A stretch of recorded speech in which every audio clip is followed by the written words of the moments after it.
Hello guys, this is Ashwani Tomar और आज मैं आप लोगों के लिए टॉपिक लेकर आया हूँ लोगरिथम फॉर्म। लोगरिथम फॉर्म पढ़ने से पहले हम लोगों के लिए कंसेप्ट जानना इंपॉर्टेंट है, वो है एक्सपोनेंशियल फॉर्म को जानना। एक्सपोनेंशियल फॉर्म क्या होती है?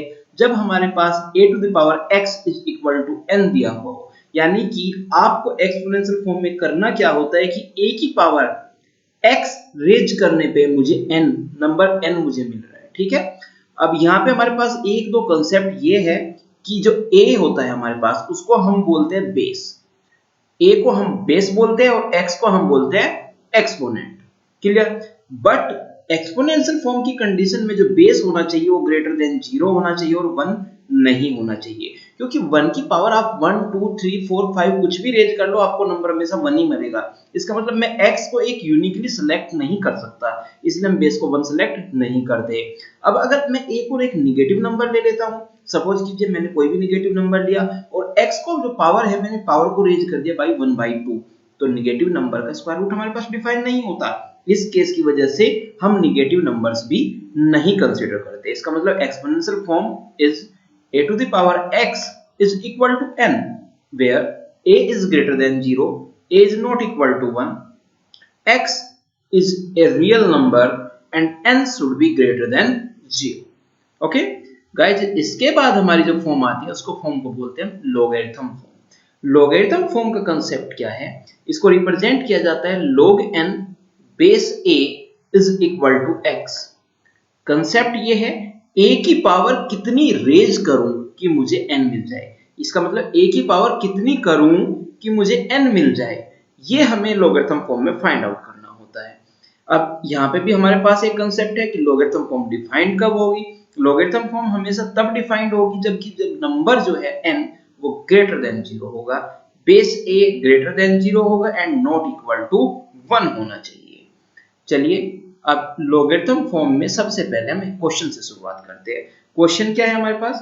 क्वेश्चन है हमारे पास log 27 विद बेस 81, ये हमें यहाँ पे सोल्व करना है। तो चलिए सोल्व करते हैं।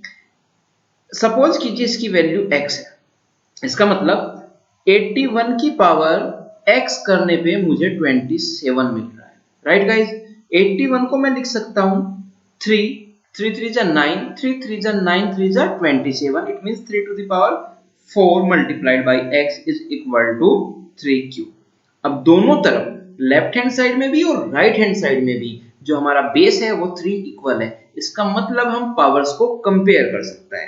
तो पावर्स को कंपेयर करने पे मुझे मिलता है 4x इज इक्वल टू 3 और x is equal to 3 divide by 4। So यहाँ पे जो हमारे पास log 27 with base 81 equal to x था, इसकी वैल्यू कितनी आ गई? 3 डिवाइड बाई 4 वैल्यू मुझे यहाँ पे मिल गई। इसके बाद हम नेक्स्ट क्वेश्चन पे चलते हैं, देखते हैं नेक्स्ट एग्जाम्पल क्या है। नेक्स्ट एग्जाम्पल है हमारे पास, हमें सोल्व करना है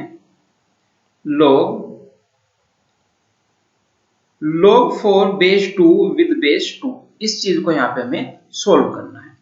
अगेन इसको सोल्व करना भी आसान है। सबसे पहले हम अंदर वाले पार्ट को सोल्व करेंगे। अंदर वाला पार्ट है log 4 बेस 2, इसकी वैल्यू यहाँ पे निकालते हैं। log 4 बेस 2, 2 की पावर कितनी करूं कि 4 मिल जाए? 2 की पावर 2 करने पे आपको 4 मिलता है, यानी कि जो अंदर वाला पार्ट था उसकी वैल्यू कितनी आ गई? 2। अब हमारे पास रह गया log 2 बेस 2। अगेन क्वेश्चन, 2 की पावर कितनी करूं कि 2 मिल जाए? 2 की पावर 1 करने पे हमें 2 मिलता है, यानी कि इसकी वैल्यू हमारी कितनी आ गई? 1 वैल्यू यहाँ पे आ गई है। इसके बाद नेक्स्ट क्वेश्चन पे चलते हैं। नेक्स्ट क्वेश्चन क्या है? log 125 विद बेस 625, और सपोज कर लेते हैं कि ये जो इसकी वैल्यू है वो x के इक्वल है। इसका मतलब 625 की पावर x मैंने की तब मुझे 125 मिल रहा है। अब हम जानते हैं कि 625 is equal to 5 to the power 4, तो इसको मैं लिख सकता हूँ 5 to the power 4 multiplied by x is equal to 5 to the power 3। 125 को हम 5 क्यूब लिख सकते हैं। दोनों तरफ अगेन हमारा जो बेस है 5 वो इक्वल है, इसका मतलब हम पावर्स को कंपेयर कर सकते हैं। मैंने पावर्स को कंपेयर किया तो मुझे मिला 4x इज इक्वल टू 3 और x is equal to 3 divide by 4। So log की जो वैल्यू है हमारी वो किसके इक्वल आ गई? 3 डिवाइड बाई 4 के इक्वल आ गई। अब अगेन आगे चलते हैं, नेक्स्ट क्वेश्चन देखते हैं। नेक्स्ट क्वेश्चन क्या है? नेक्स्ट क्वेश्चन है, हमें फाइंड आउट वैल्यू करनी है किस चीज की, हमें वैल्यू फाइंड आउट करनी है log 9√3